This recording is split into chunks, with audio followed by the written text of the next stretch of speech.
یہاں ایک most popular leader Imran Khan کو آپ میڈیا میں نہ اس کا نام لے سکتے ہیں، نہ اس کی تصویر چلا سکتے ہیں، نہ اس کی تقریر چلا سکتے ہیں۔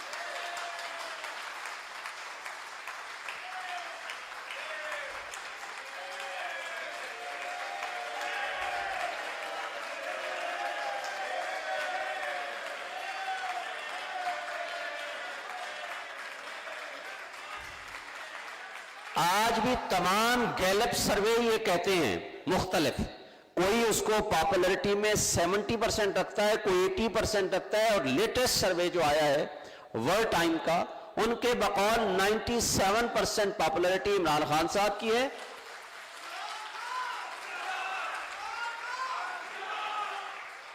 اینڈ 1.6% نواز شریف صاحب کی ہے، اور 0.7% زرداری صاحب کی ہے۔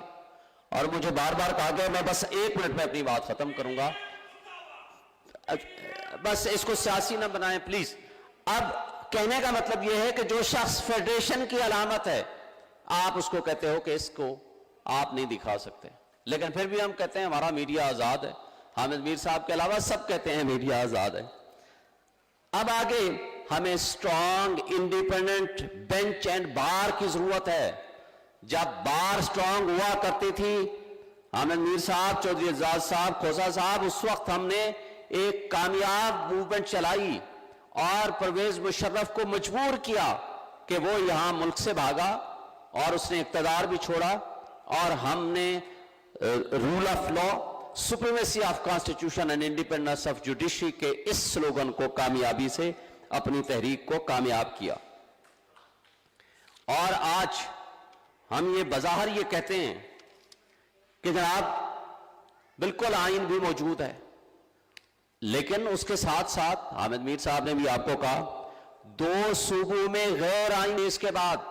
اور الیکشن نہیں ہو رہے۔ میرا ان کے ایک شو میں جب انہوں نے کہا الیکشن تو نہیں ہو رہے، میں نے کہا جی میں جاؤں گا پٹیشن فائل کروں گا، اس وقت میں صدر تھا اسلام آباد ہائی کورٹ بار کا، الیکشن انشاءاللہ ہم کرا کے دیکھیں گے۔ انہوں نے کہا اچھا دیکھتے ہیں۔ الیکشن کے ہم نے 2 فیصلے بھی لیے، لیکن جوڈیشری بھی پیچھے ہٹ گئی، طاقتور لوگ آگے آ گئے، اور اس کے بعد ہم الیکشن سے پیچھے ہیں۔ آج وفاق میں جو سچویشن ہے، کہتے ہیں کہ جی ہم نے بڑا جناب تیر مار لیا، $1 بلین لے آئے۔ بھائی اس انجام کو کس نے پہنچایا پچھلے 1 سال میں؟ باجوہ ایکسٹینشن ڈاکٹرن اور لوٹا کریسی نے اس لولی لنگڑی جمہوریت کو سو کارڈ ہمارے اوپر مسلط کیا اور ہمیں ڈیفالٹ کے قریب چایا۔ کشمیر میں پی ٹی آئی کی اکثریت کو اقلیت میں تبدیل کر دیا۔ رہی صحیح کسر آج ہمیں شرم کا مقام ہے کہ گلگت بلتستان میں 24 سیٹوں والے بندے وہ ہٹ گئے ہیں، جن کے پاس 9 سیٹس تھیں ان کو اقتدار مل گیا ہے۔ کراچی میں جس کے پاس 193 کی سیٹس تھیں، حافظ نعیم صاحب، وہ آج اپوزیشن میں بیٹھا ہے، جس کے پاس 173 سیٹس تھیں وہ آج میئر بن چکا ہے۔ اور چیئرمین سینٹ تو ماضی قریب میں آپ نے دیکھ لیا تھا، یعنی عدم اعتماد کی جب ریزولوشن پاس ہوتی ہے تو 64 ووٹس ہیں، لیکن جب دوبارہ اس کی باقاعدہ ووٹنگ ہوتی ہے تو پھر 46 نکلتے ہیں ان کے۔ تو بہرحال یہ سب کچھ ہمارا جمہوریت کے نام پہ ہو رہا ہے۔ جمہوریت آج کی بدترین انتقام ہے مگر عوام سے، لیکن آج بظاہر جمہوریت ہے، اور کہا جاتا ہے کہ جمہوریت بہترین انتقام ہے، لیکن میں یہ کہتا ہوں کہ آج کی جمہوریت بہترین انتقام ہے لیکن عوام سے بہترین انتقام ہے۔ جس کو بدترین انتقام کہیں، ہم سے انتقام لیا جا رہا ہے، نام جمہوریت کا استعمال ہو رہا ہے۔ اور یہ بھی ایک بات مستقل بنیادوں پر ہمارے سوشل میڈیا میں چلتی ہے کہ سوال کا جواب ڈھونڈنے کی بجائے سوال کرنے والے کو ڈھونڈنا پڑتا ہے۔ آج یہ حالت ہے، وکلاء مسنگ پرسنز میں شامل ہو جاتے ہیں۔ ہمارے ایک وکیل اسلام آباد سے کسی نے پٹیشن سپریم کورٹ میں فائل کی، 7 دن کے لیے ان کو اٹھا لیا، ان کو کہا جائیں اپنا کیس واپس لے کر آئیں، کیسز واپس نہیں لائیں گے تو آپ کو اس ملک میں، اس اسلام آباد میں، شہر میں نہیں رہنے دیں گے۔ اور اسی طرح ایک وکیل صاحب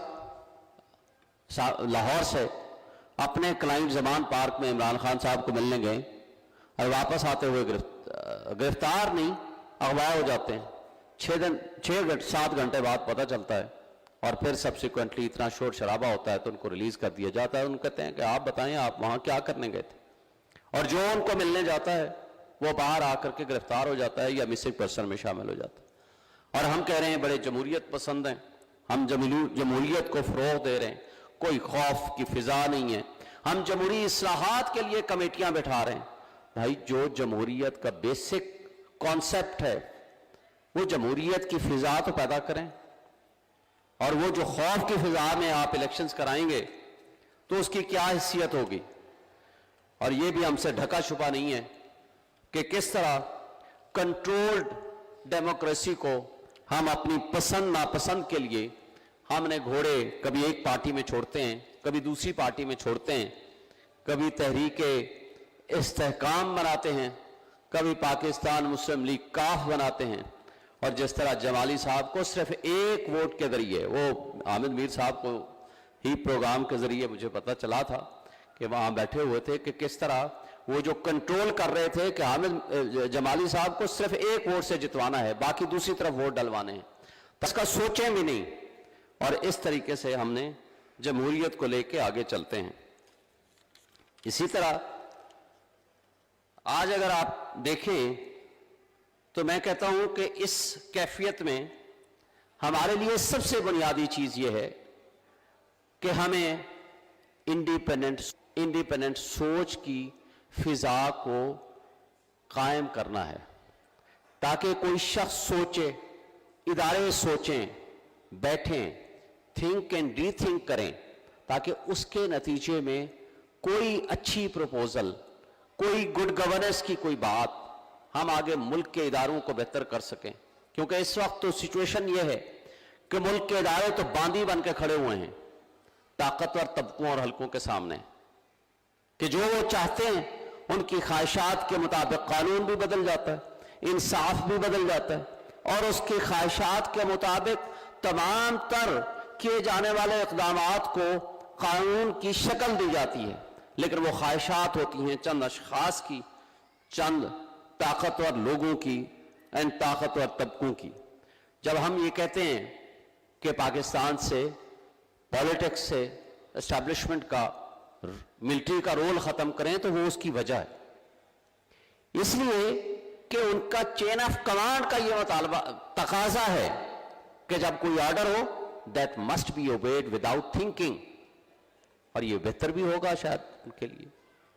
لیکن یہ سیولین سسٹم میں یہ نہیں چل سکتا، اس لیے کہ یہاں تو آپ نے سوچنا ہے، بہتری کے لیے سوچنا ہے، یہاں غلط بات کو، غلط کام کو آپ نے ڈیفائنس بھی کرنا ہے، ریفیوز بھی کرنا ہے۔ جب تک آپ ریفیوزل کا نہیں سوچیں گے تو پھر آپ کوئی اچھی چیز اس سے برآمد نہیں کر سکتے۔ اور اس کے ساتھ ساتھ اب وے فارورڈ کیا ہے؟ جیسے میں نے پہلے کہا، rule of law, implementation of constitution and rule of law. Rule of law کے اندر سب کچھ موجود ہے،